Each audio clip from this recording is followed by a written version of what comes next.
A Tennessee man visited a Shell station to buy and scan some lottery tickets. Little did he know, one of those tickets was a $1 million winner. But instead of informing the customer about his big win, the clerk only handed him back one ticket, which was a $40 winner. He allegedly decided to keep the $1 million ticket for himself. But for any prize of $200,000 or more, players must claim their winnings at the headquarters. This includes a thorough review of surveillance video showing the ticket purchase. And this is where his plan began to unravel. When the clerk went to the Tennessee Lottery Commission headquarters to claim the jackpot, officials became suspicious after watching the video. In this case, it was clear from the footage what had happened. The clerk was seen on camera scanning the tickets and discarding the $1 million winner. He then gives the customer only the $40 winning ticket. He was later seen in the video retrieving the $1 million ticket from the trash and placing it in his pocket. This footage was crucial in uncovering the truth behind the alleged theft.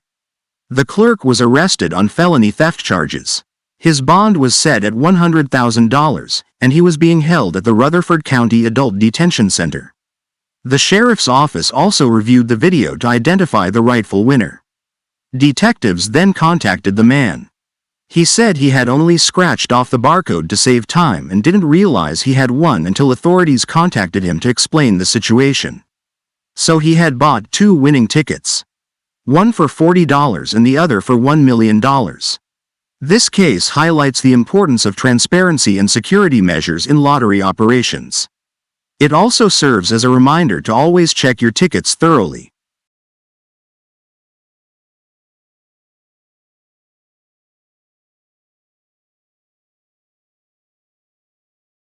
This next story takes place in Lake County, Florida. Imagine this. You're at home, minding your own business, when suddenly, a drone flies over your property. What would you do? Well, for one Florida homeowner, the answer was simple. You get your pistol and shoot it down. It all started on a seemingly ordinary Wednesday. A two-man crew from a drone delivery company called Drone Up were conducting a proof-of-concept delivery for Walmart. The drone was descending from 230 to 75 feet when one of the crew members heard a gunshot. The crew quickly returned to Walmart with the drone and discovered a bullet hole in the drone's payload system. The damage was estimated at around $2,500, rendering the drone inoperable. Deputies arrived on the scene around 6 p.m. They traced the incident back to a 72-year-old man, who admitted to using a 9mm handgun to shoot the drone. He claimed he was working on his pool pump and thought the drone was surveilling him. As he was being arrested, he even shouted to a neighbor that he was going to jail for shooting a drone.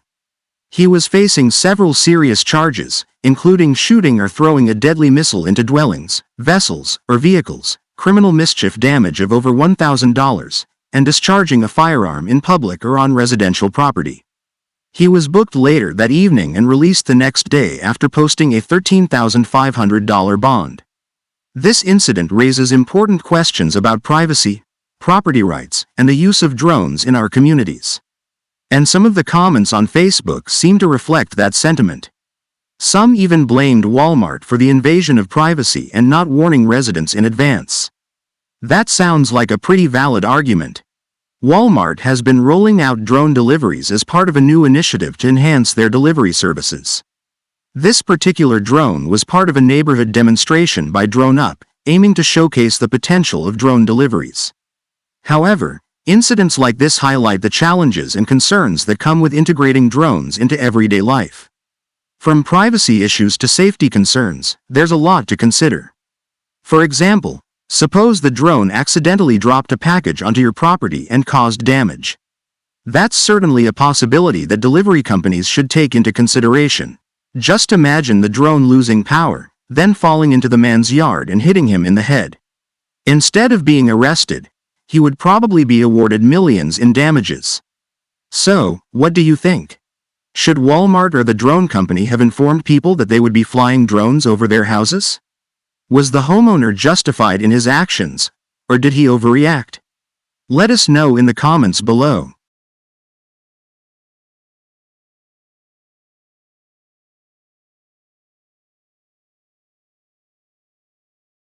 In the mid-19th century, the California gold rush drew thousands of prospectors to the West, all in search of fortune.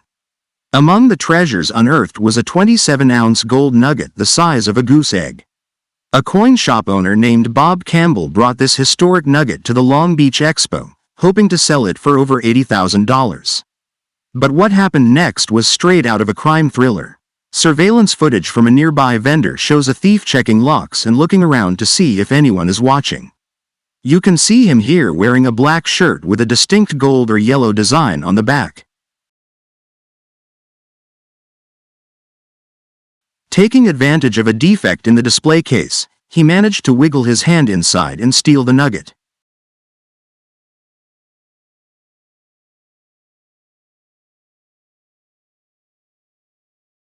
About 30 seconds later, he puts it in his pocket and walks away, glancing behind him to ensure he wasn't noticed.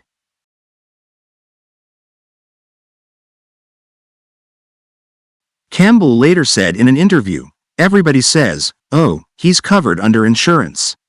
Well, I don't have insurance. I eat it."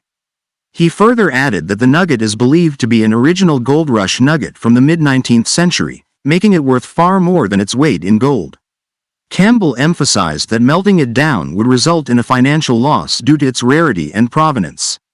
Many nuggets from that era have been melted down, making this 27-ounce specimen exceedingly rare and valuable. It's not uncommon to see these rare nuggets go for 2, 3, even 4 times the gold value, due to their historical significance. Police are now investigating the theft. Campbell is also passing out flyers with a photo of the gold nugget and the alleged thief, personally offering a $10,000 reward for information leading to the arrest and conviction of the perpetrator. He said he's hoping that this information gets out and maybe one of the suspect's friends will rat him out. While that may be possible, at the price of gold these days, the thief could make enough money from the heist to keep his friends quiet.